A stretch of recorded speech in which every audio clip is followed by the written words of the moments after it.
Hello bachcho, let's read this question. The question says in each of the following questions, a statement of assertion is given followed by corresponding statement of reason. यहाँ पे दो statements हमें दे रखी हैं. एक एक assertion है, एक इसमें reason है. तो दोनों statements को हमें देखना है और उसमें देखना है कि कौन सा जो assertion है, reason है, ये true है, false है या इसको या फिर ये जो explanation है reason की जो आपके लिए assertion की वो क्या correct explanation है या नहीं है. तो असर्शन की बात करते हैं. असर्शन में लिखा है कि फ्लोएम फाइबर्स और bast fibres are made up of collenchymatous cells. Reason दे रखा है कि phloem fibres are generally found in secondary phloem में ये प्रेजेंट होती है. अब बात करेंगे अपने की कॉन्सेप्ट की. कॉन्सेप्ट की कॉन्सेप्ट में यहाँ पे हम बात कर रहे हैं कंडक्टिंग टिश्यू की. कंडक्टिंग टिश्यू कंडक्टिंग टिश्यूज हमारे होते हैं जो आपके xylem and phloem. Xylem conduct करते हैं water and minerals.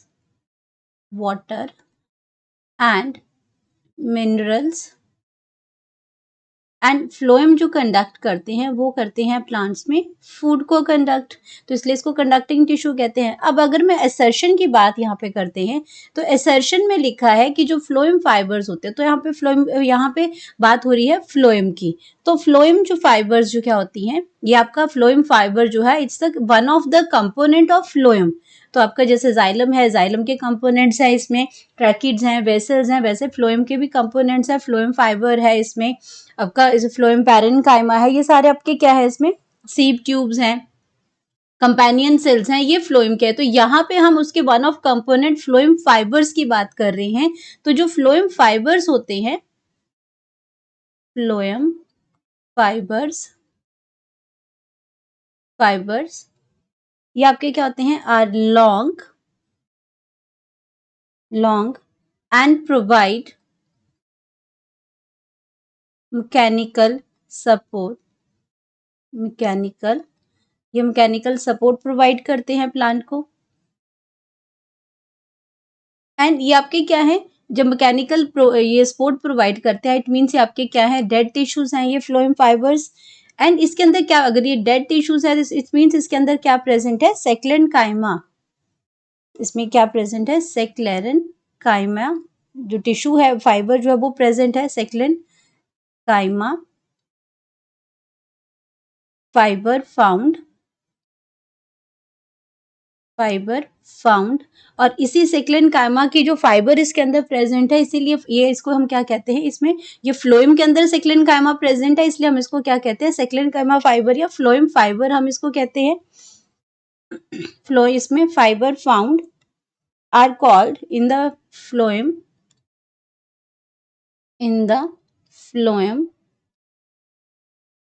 called as are called phloem और blast fibre.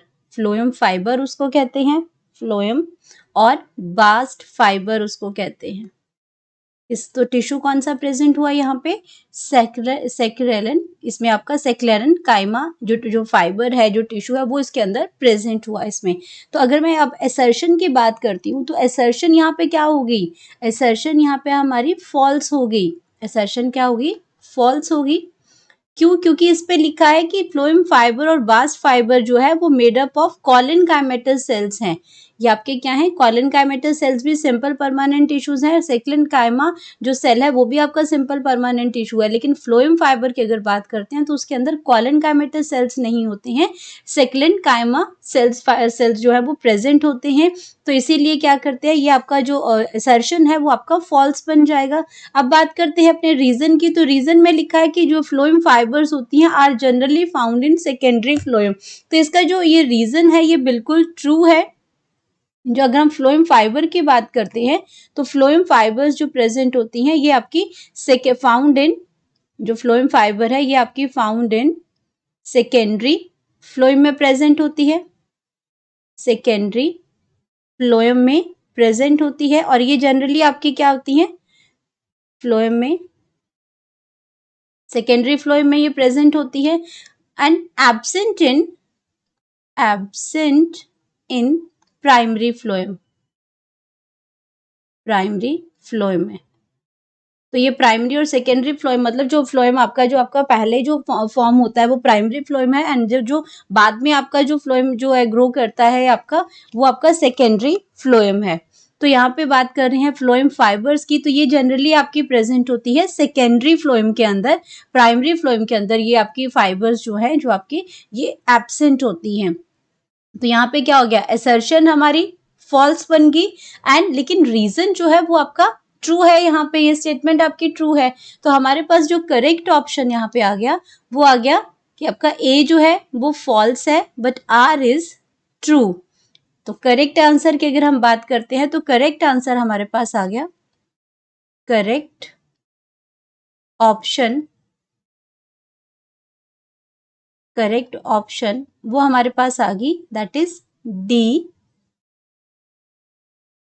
A false or true. तो बाकी ऑप्शन की अगर हम बात करते हैं तो ए आर ट्रू है, तो असर्शन और रीजन ट्रू नहीं है इसमें, इसलिए गलत है। यहाँ पे भी असर्शन और रीजन ट्रू है, तो ये आपका ऑप्शन गलत हो जाएगा। यहाँ पे सी ऑप्शन में लिखा है कि ए ट्रू है बट आर फॉल्स है, ये भी गलत है।